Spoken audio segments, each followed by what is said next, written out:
Welcome to the BBC News at 10. Andy Burnham.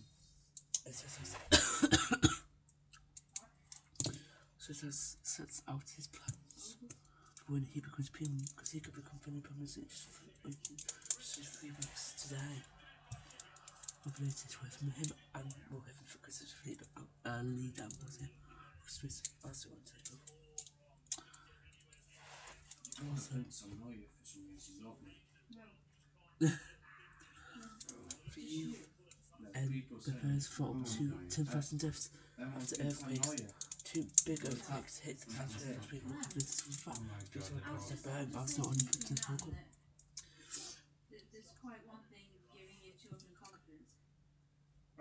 Strikes ends. Assistant doctors accept a pay deal. Also for even a program. That has happened. Never give me a chance to be in goal. Perfect Keith. Peter Live Keith. That's a bit exhausting. Wow, Carl's was greedy. I might want to play with him. The FIFA World I Cup. might want to play against him. But still beat Japan. Late goal. Hopefully to send that for you also as a figure England, New Zealand. As New Zealand win, as we continue to pay tribute to Ben Stokes after he lost his time from his Irish cricket.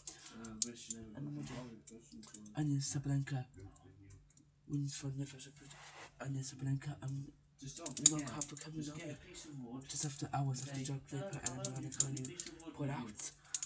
We'll have water for you with stuff to the outside.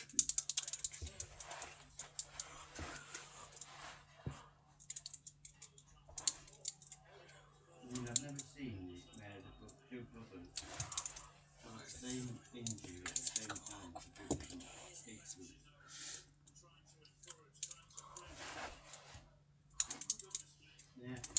Welcome to BBC News at 10 now.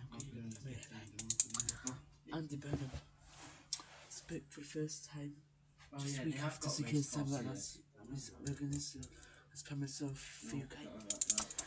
It comes after he told people this morning he outlined his plan of what he wants to achieve or what he wants to do when he becomes the next PM.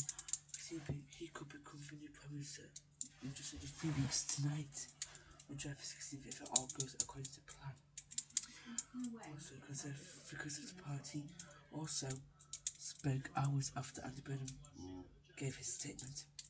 This report of political to Christmas. Report for Christmas.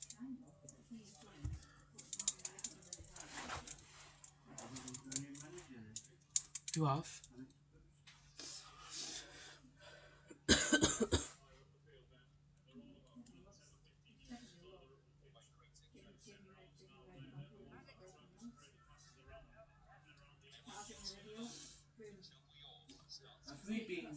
Have we been to that pub called ELM Wood Farm? That one that we went to, that I couldn't really film very great. We couldn't cross the road. I think it's happened to have been to Elmwood Farm, but then oh yeah, couldn't film it very well, so obviously it must have been. yeah, well, someone went today, 1 day ago. Well, that's a surprise. British cavalry just keeps getting better. Really?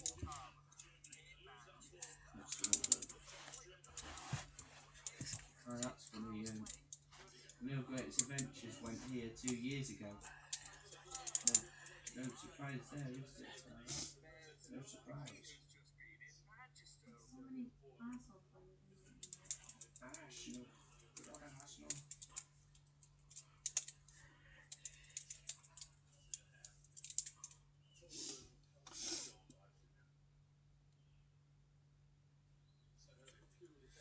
Can I kiss you, my mother, today? I want to kiss my mother. Albert. Jesus Christ, that's a goal. Oh, Albert Rose has put me score. You're never going to get Bert's a chance. That's a fucking Arsenal player. That was just spur of the moment, I think. That was very good goal.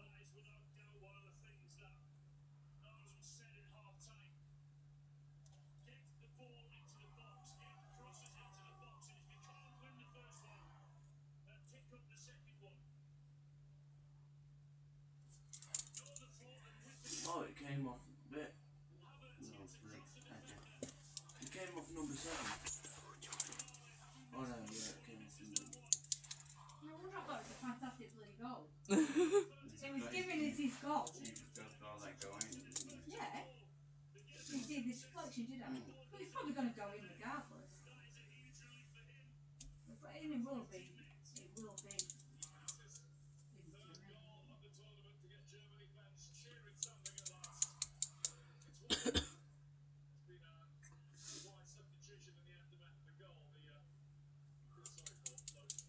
As easy as it sounds.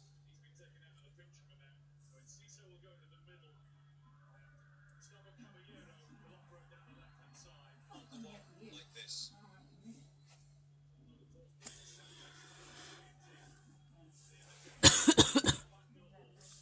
My generation of politicians, including me, must take responsibility. We haven't been good enough. But instead of being honest about that, the parties have continued with politics as usual, finger pointing, point scoring. Now, that might matter less in a world where people's lives are getting better. But when they are not, it is dangerous and destructive of what remains of public trust in politics. We cannot go through another decade like the one we have just had. We need a new determination to raise living standards of every single person in this land. And we must accept that to do that, to fix the economy and the country, we need to change politics, and we need to do it now.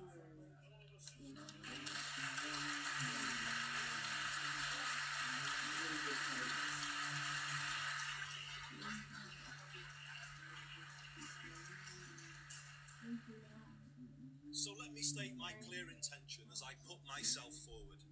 True to the motto of this city, I am going to do things differently. I am going to break with the more of the same approach that has got us here. I am going to give Britain the circuit breaker it needs.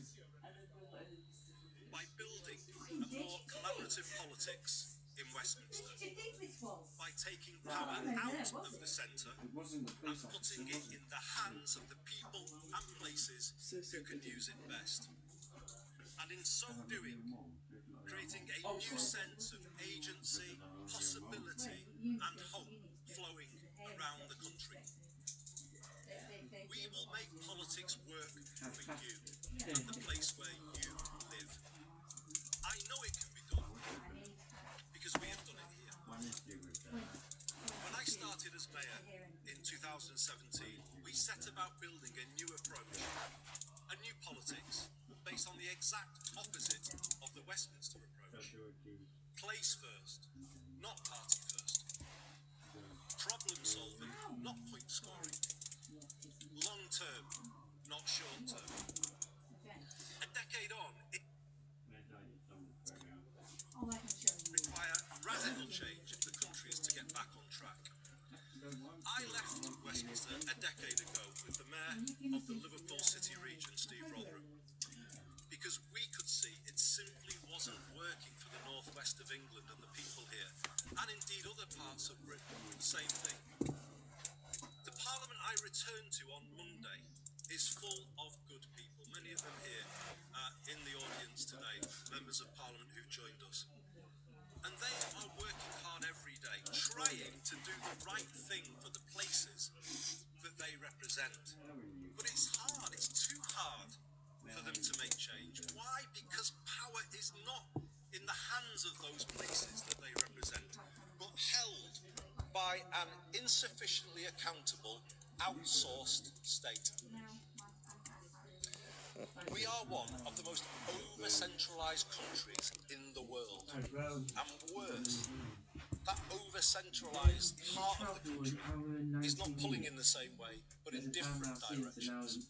That is the reality of Westminster now, both within our parties and between them, and between the departments of Whitehall.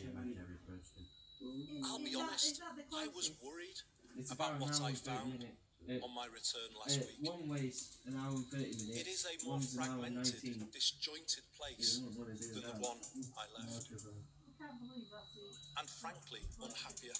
Closest far too. I will And work the next- hard to And change that there's culture, only leading from the front and showing how things can be different. Letting MPs, the authentic representatives, and not using the whip system to create fear or close down debate. Involving more people in the work of the government and drawing on the breadth and depth of talent and expertise our party has to offer. While the political direction I set is not up for negotiation, I will build an inclusive team at the very highest level so that all parts of the party and the country can see themselves reflected and represented in it. And may I say, I will not announce those decisions on appointments, certainly not today, and indeed not until the end of this process. So until then, feel free to discount the wild speculation in circulation. Message for the back of the room there. Good morning, Mr. Mason.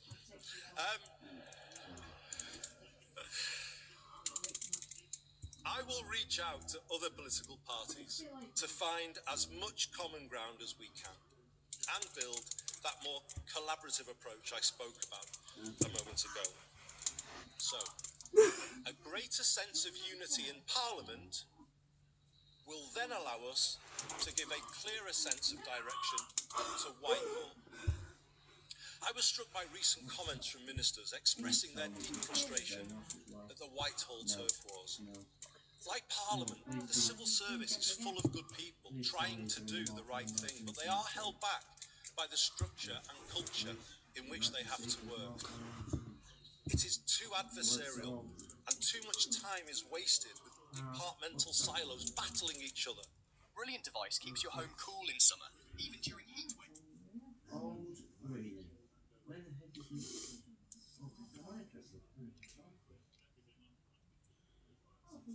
Yeah, that's well out my way. We have to go right into And actually think it makes perfect sense. on the way back. I'm worried about you sometimes. On the way back, we could do a stop. Well, actually, you've read better than that.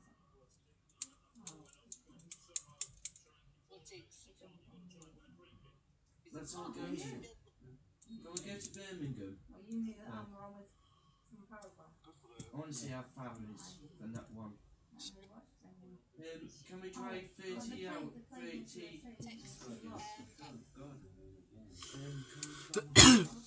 3 hours. Let's go to Westminster and Turkish Christian Chris. Good evening, so Chris. Go forwards. Chris, in your own opinion, do you think Andy Burnham will become the next PM?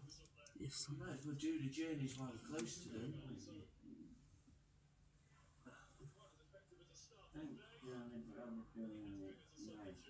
I can hear you.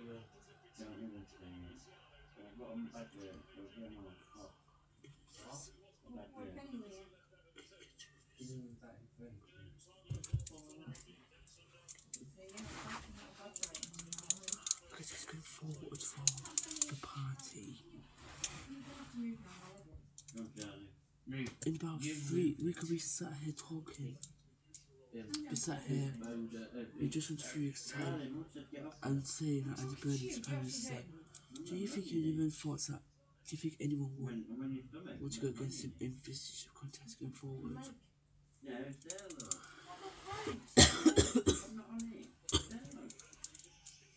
Charlie, can you move now? Which button on your phone?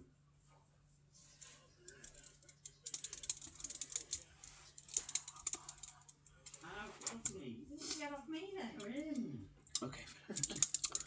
It's Christmas and presents. No! For you and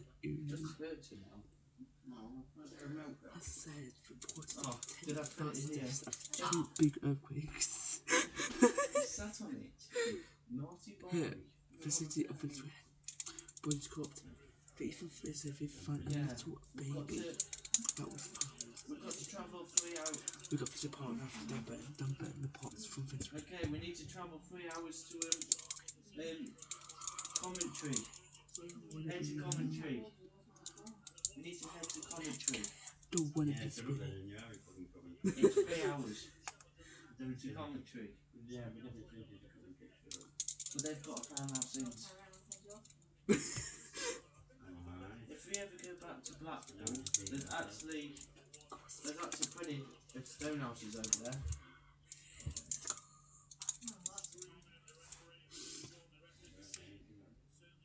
What does Dad say? Oh, we try and find all these different farmhouses.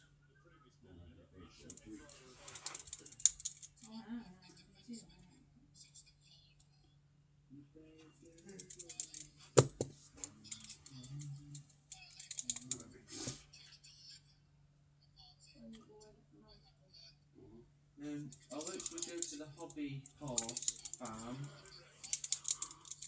There he goes. How do you do it? Can we travel all the way to Leicester? How far is that? How far is it to Leicester? Oh, it's only 2 hours and it's literally about 3 hours that way. Hey, Father, shall we take ourselves all the way to Leicester then? Go back to where we just... They have a farmhouse in that we never bothered going to. What do you say? Oh, we should find all these different farmhouses.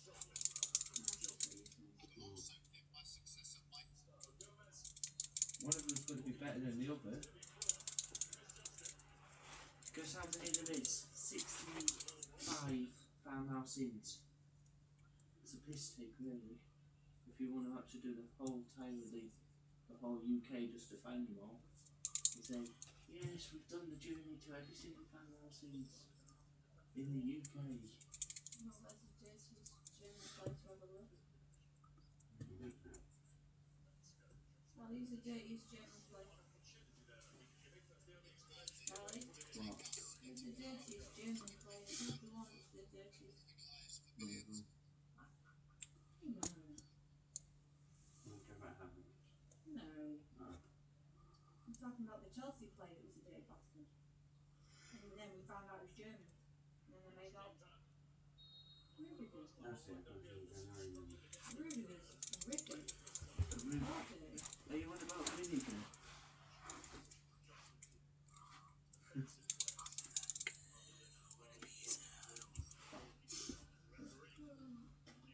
What do you think about this little dog? Okay. What do you think then? It's shiny. Like a beautiful. That means we're gonna have to keep.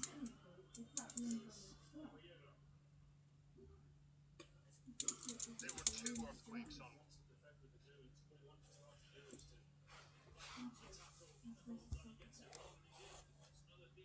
There were 2 earthquakes on Wednesday, but they exposed hundreds of fault lines in Venezuela's infrastructure, in the way some of its homes are built, and in its politics.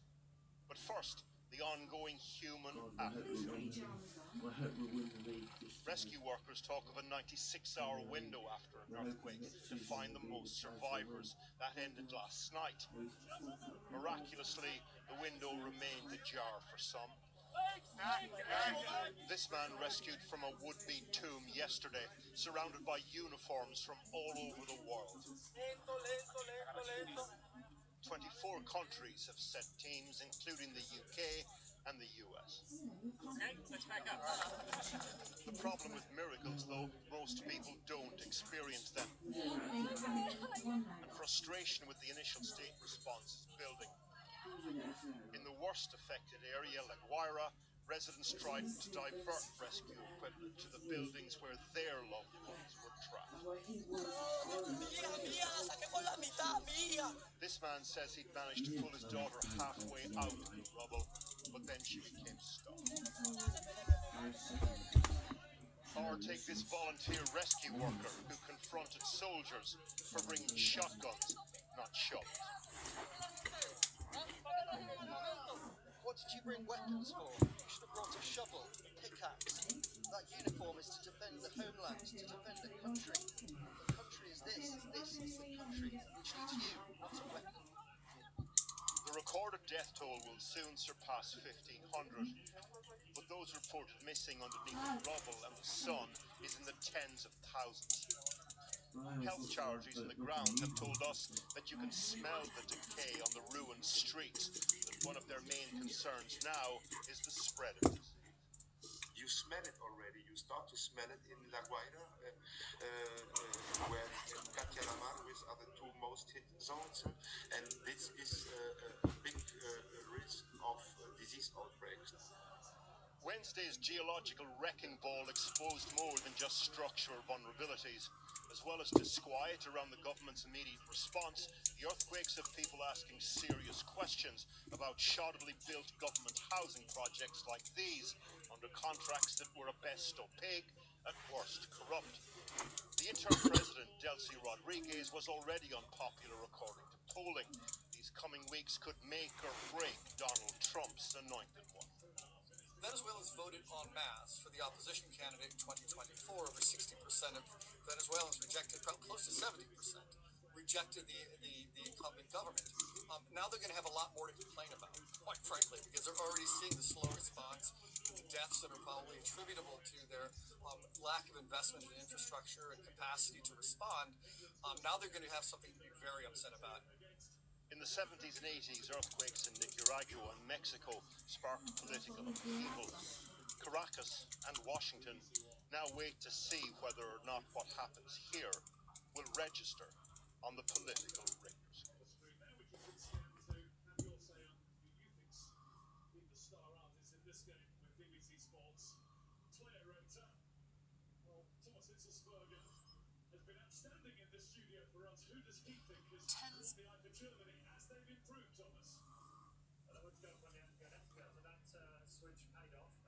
Tens of thousands of people are still missing 5 days after 2 earthquakes struck Venezuela. More than 1,700 people are now known to have died, but the number is expected to rise significantly. These images are from the coastal state of La Guaira. The catastrophic damage is clear to see. People are using their bare hands to try to find their loved ones who are still missing. The 2 earthquakes last Wednesday struck within seconds of each other, close to the capital, Caracas, along Venezuela's northern coast. Paula Guerin reports now from the coastal town of Caraballera. Calling for a crowbar. Something so simple could help save a life. In the ruins of a complex called the Vista Mar, rescue teams still searching this morning. Ruben, a volunteer, telling me there are still signs of life. We have one person talking. The another then touch the floor down. She understand. We say, if you can hear me touch, and she did it. And she did it twice. Then a call for silence. And the instruction, sit down and stay still, so specialist radar equipment can be used.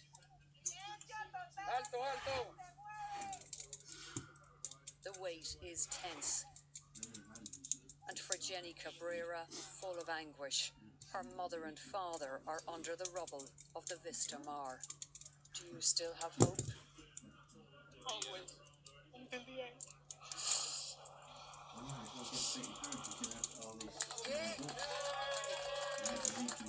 Who can blame her when there are moments like this? Baby Juan David back in the arms of his father last Friday. And here a glimpse of his mother, Diana. Now recovering at a clinic in Caracas, she told the BBC her son was the reason she survived. He was my driving force, she says, so I stayed awake and alert. Every now and then I touched his nose. When he cried, I knew he was breathing. Back at the Vista Mar, the searching has stopped for now. There is no official death toll for this building or for many others. Countless numbers remain buried under the rubble, and more than 40,000 people are still listed as missing. It could be a long wait for the final death toll. Critics here say the government may be in no rush with the numbers. They say it has systematically lied about bad news for years. Orla Guerin, BBC News, La Guaira, Venezuela.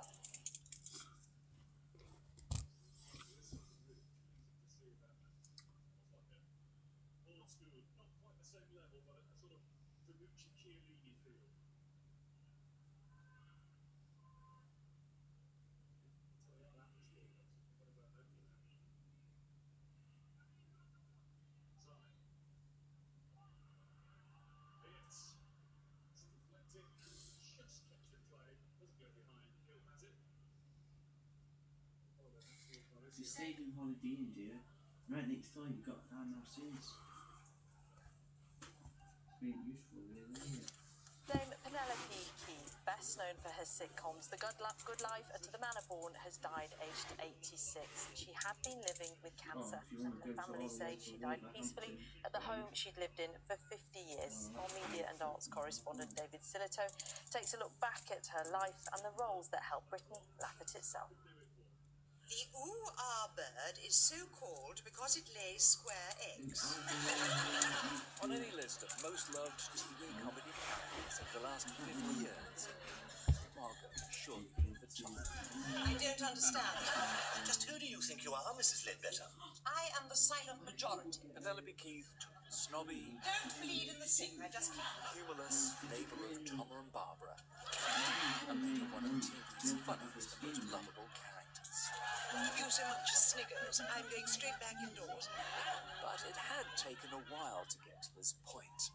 Born in Surrey, her mother had, after boarding school, sent her to acting school, but there wasn't a lot of encouragement. I was fairly plain looking, really, and tall, which was just a burden I carried with me from a very early age. And they'd say, of course, well, you know, yes, you'll be right, but you won't come into your own till you're 40. One early appearance was an all-action role in The Avengers, and she soon became a regular face on TV. Tom. But her springboard to fame, Tom, you are sitting here. Was an Alan Ayckbourn stage comedy. There was more than a touch of Margot here. And both she and her co-star, Felicity Kendall, were offered parts in The Good Life, although at the beginning it wasn't a big role. I didn't even notice that I only had one line in the very first episode. What is it? What's going on? It's the goods. They're dancing their goldfish pond. The writers soon realised, give Margot a line, and Penelope Keith would give you a laugh. You stupid man. Talk to me like that. I can because I pay your wages, and get off my carpet. And then came To the Manor Born. We've been here through wars, plagues, floods, famine, and Labour governments. While her acting school had never thought of her as a romantic lead, that's what she became in a TV comedy that broke viewing records. Nearly 24 million at its peak. That, and a starring role in a Morecambe Wise Christmas special said it all. She was comedy royalty. Please tell me why it's funny. And more than 40 years on, The Good Life was still being shown, and Penelope Keith was still making us laugh.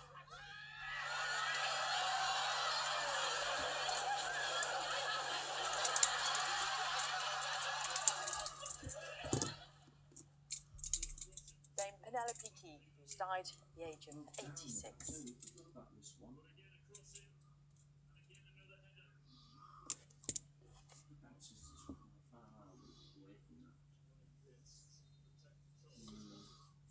Can we travel 2 hours and 5 minutes? We found another stonehouse, so let's place it up. Next.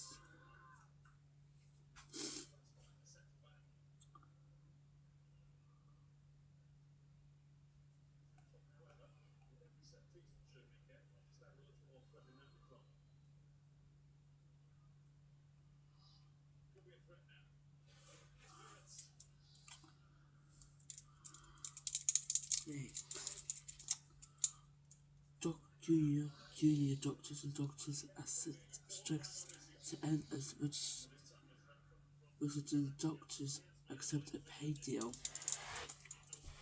as I say that, residents formerly known as junior doctors voted by 53 to 47% to accept the deal on pay and jobs. So, resident doctors in England have voted to accept a day deal, bringing to an end long-running strike actions. They will see an average pay rise of 6.4 immediately by April 2027. As you can see, that fee increase a base pay rise of 3.5% plus an add-on. Video also include 4,500 training places to try and help and the jobs of medical schooling be lifted without jobs to get in. They began striking back in July 2022 when they went on strike 16 times back in July of that year. Next to some cricket.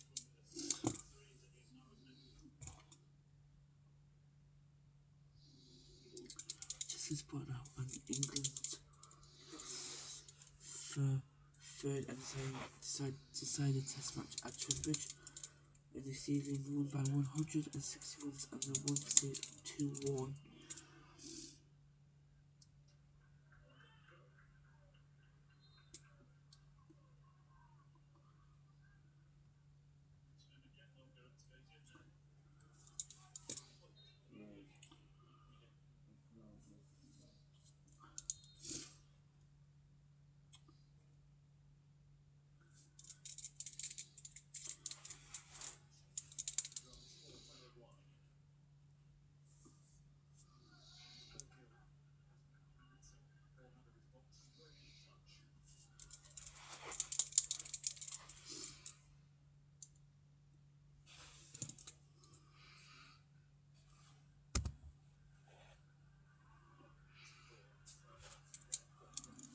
Welcome back to Trent Bridge for the fifth and final day of the deciding test between England and New Zealand. After an eventful and damaging innings with the bat yesterday evening, England resumed today with a mountain to climb on what will be Ben Stokes' final game for England. New Zealand, meanwhile, need just 6 wickets to wrap up victory and claim the series. Here's O'Rourke, moves it bowls to Root, who's reached for that and had a firm drive, but it's flown off the edge. O'Rourke bowls and Root's underneath that and forces it away off the back foot for 4. Bowls to Gay. Oh, he's gone behind. Gone behind, a little nibble, and some away movement again from Smith, who's been so persistent, and that's all a little bit tentative. There's actually one called Village. Moving down to number 6, Moses batting, all a bit odd. What's he going to do to him? We'll have to wait and see. Bowls single, and Root has to try and get his ground there. This is going to be tight. I think he might be run out. Smith pushed out to cover. Root set off. Root's given himself out. Oh, that's a calamity. Terrific piece of work there at backward point. The throw hits the stumps direct and Root's out. And a disconsolate figure.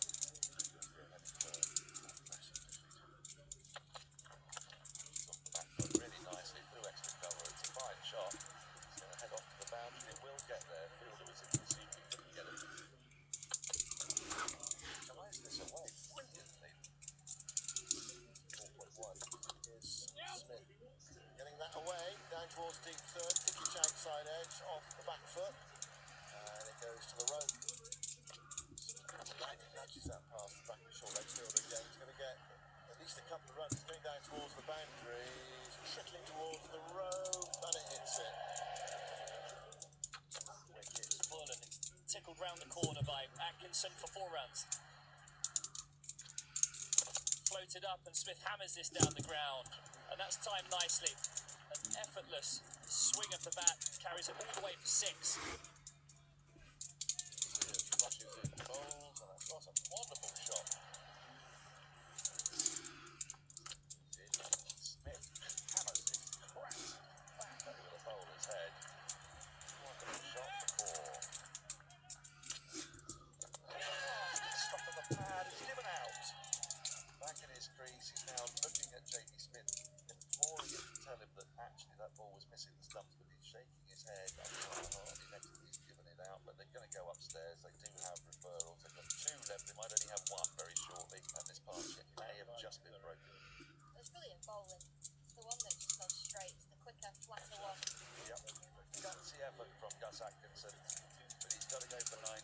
Sandler's first wicket.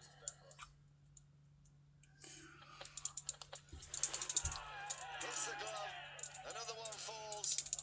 Nathan Smith with his second. And it's another catch for Blundell. Just didn't get as Jofra thought he was going to get. Yeah, running and angling the ball back in and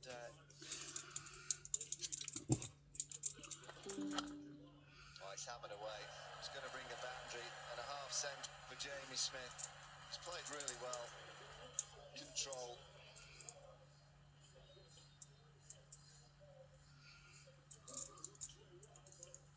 just a slight Chance. Out. Another run out. Incredible from Noon this time. Nichols to get rid of Joe Root. Now Sandler to get rid of Tong. Sandler had to move. He could throw with the left hand. No one. It's in the air. And it's Nathan Smith. New Zealand win the series and win this test. Ben Stokes' last bit.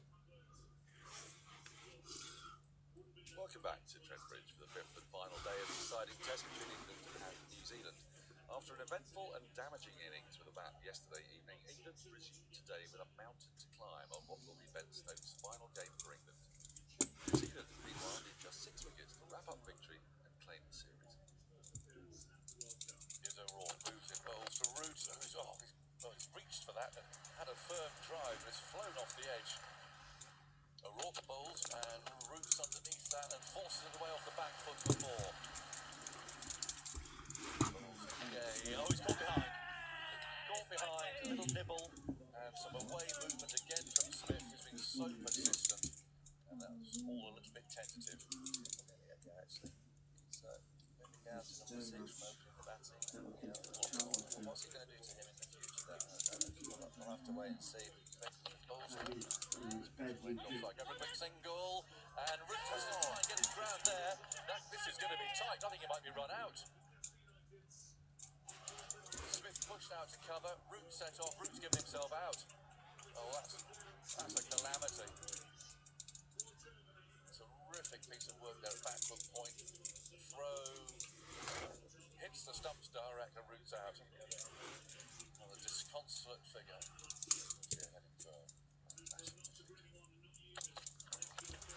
Back foot really nicely through extra cover. It's a fine shot. It's going to head off to the boundary. It will get there. Fielder was in pursuit, but couldn't get it. Guides this away brilliantly. 4.1 is Smith.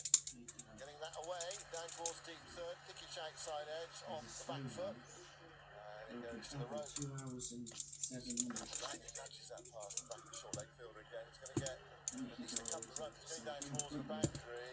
Trickling towards the rope, and it hits it. Wicket's full and it's tickled round the corner by Atkinson for 4 runs. We never come this close before. Floated up and Smith hammers this down the ground, and that's timed nicely. An effortless swing of the bat carries it all the way for 6.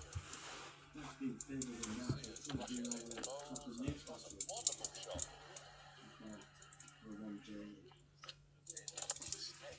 Hammers this, cracks it back over the bowler's head. Wonderful shot for 4. Stuff at the pad is given out. Back in his crease, he's now looking at Jamie Smith, imploring him to tell him that actually that ball was missing the stump. He's shaking his head up high. He next to he's given it out, but they're going to go upstairs. They do have referrals. They've got 2 left. They might only have 1 very shortly, and this partnership may have just been broken. It's brilliant bowling. It's the one that just goes straight. It's the quicker, flatter one. Yep. Gutsy effort from Gus Atkinson, but he's got to go for 19. Sandler's first wicket.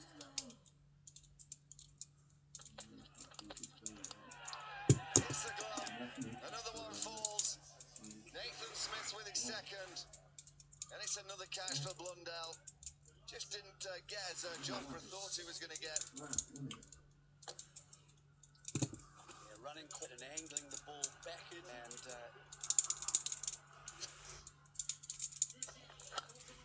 White's hammered away. It's going to bring a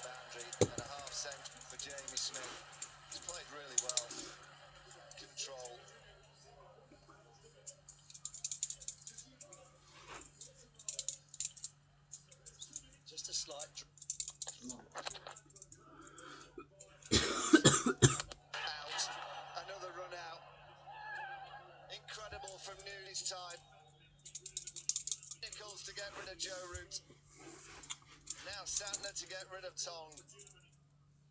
Centre had to move. She could throw with the left hand. Oh.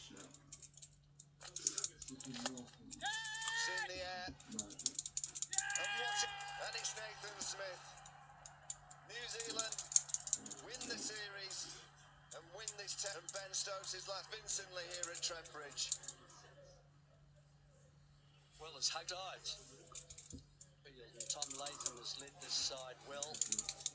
New Zealand have come. Well, the last time that England won a series and lost a 3-match series or more here in the UK was to New Zealand back in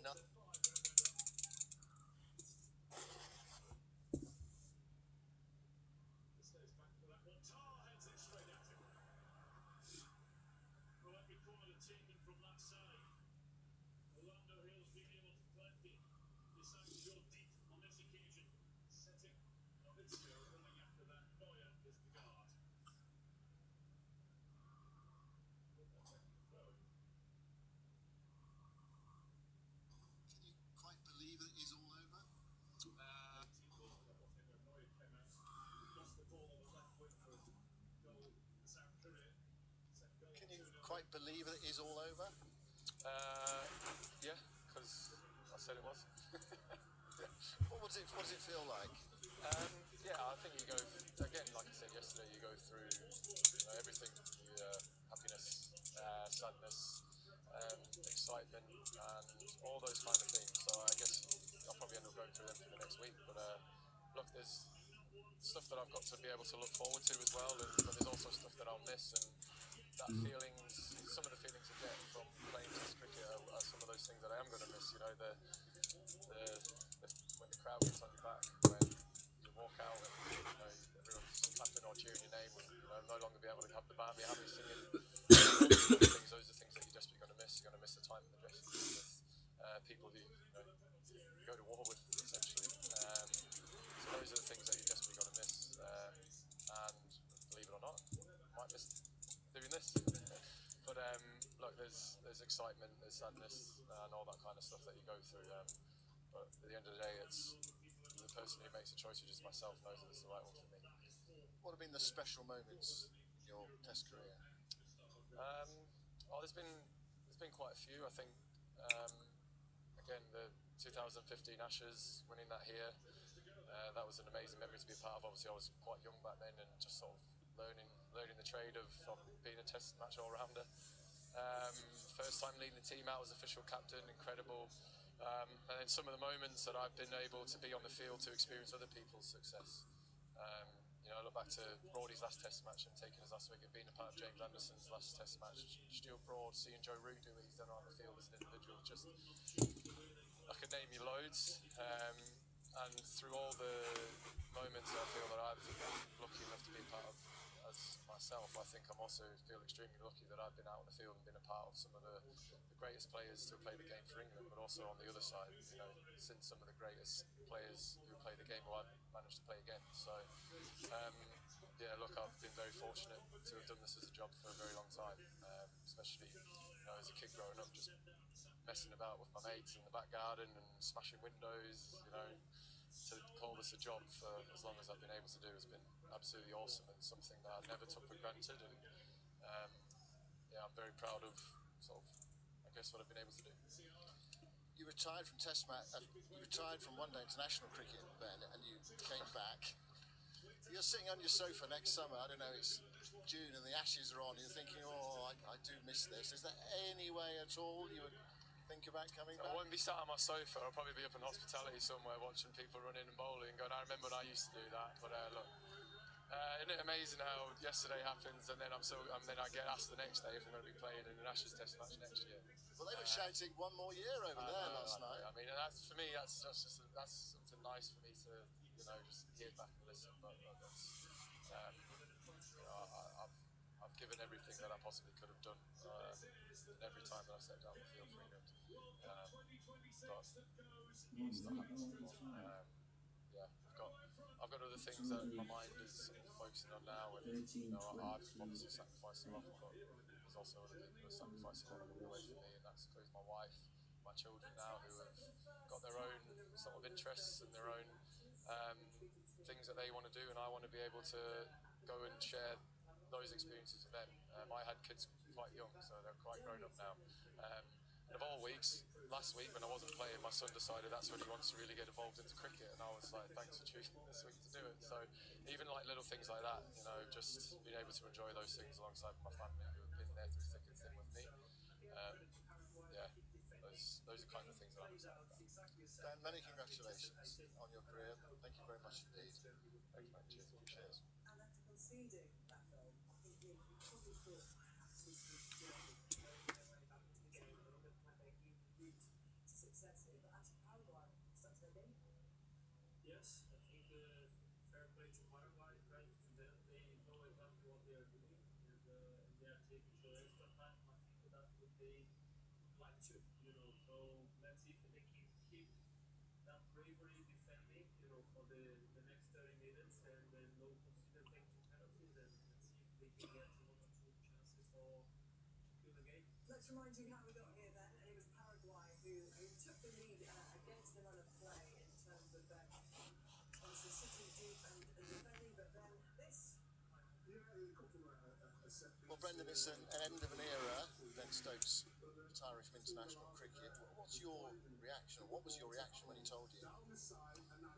Well, first of all, when he told me, I tried to talk my way out of it, but Stokes was very firm, he was very content with his decision, and then I guess kind of felt a little bit sad about it, because I reflect back on the last 4 years when we've worked intimately together in these positions as captain and coach, and gone through quite the ride. I think Stokes and I, we always talk in the last couple of weeks in particular. We've been sharing a lot together, and I'm not going to reveal those conversations because they're private, but I had an inkling something like this might be coming, but to hear it come out of his mouth that he was done, it's obviously disappointing, but at the same time we want to celebrate what's been a truly amazing 13-year career, and his involvement in the sport he's served up some of the biggest moments in English cricket history, and he's been able to find ways to do miraculous things. He's been able to inspire those within the dressing room, those around the country, and in a way his personality and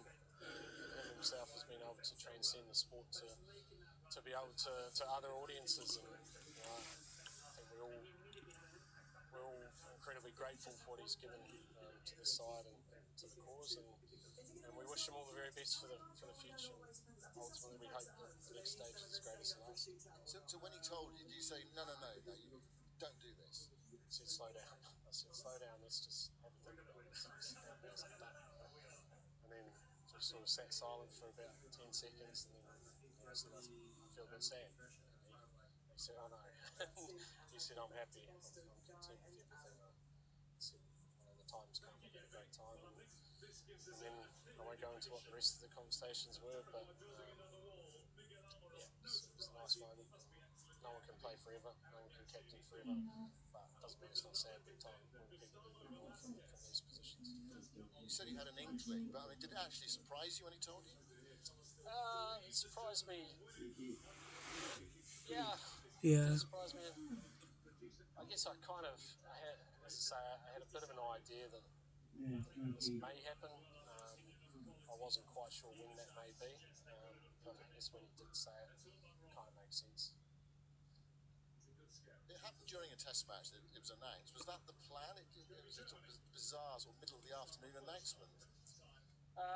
Well, that was a sort of moving target a little bit, because, and I'll take a little bit of blame for that too, because I said to Stokes he was happy to just keep playing. He was going to announce it at the end of the fourth evening, but tactically we wanted Stokes to go up the top of the order and to try and hopefully be able to maximise the opportunity to give ourselves the chance to get the most amount of runs last night, knowing that on a turgid pitch on day 5 when the conditions were at the most extreme, trying to find a cruising speed in terms of scoring rate was going to be quite difficult with our wrists. So we knew that he was going to open the batting, and then I kind of wanted to, I said to him, Stokes, you've had such an amazing career, been able to inspire so many people around England and around the world, that they would love to say goodbye to you. So amongst us as a team, we came up with the idea that we think it was important to let people know so that they could celebrate and they could acknowledge, they could show their appreciation and support for what Stokes has meant to them. And also, cricket, you don't really feel it at the time, but when you've finished playing cricket, that moment, the guard of honour, the appreciation, that's kind of, it's a really important moment to be able to draw a line on the sand in your career and then move on to the next chapter of your life. And I thought we thought that was vitally important as well, and Stokes is incredibly appreciative of it too. So it was never perfect in terms of the timing, but I think the way it worked out, and then Stokes got a wicket as soon as it was announced. It's probably summed up Stokes.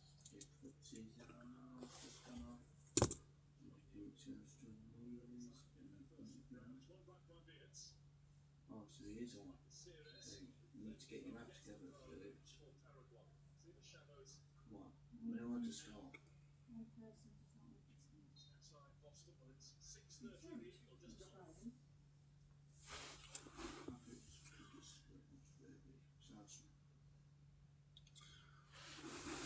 And finally, it's day one of Wimbledon.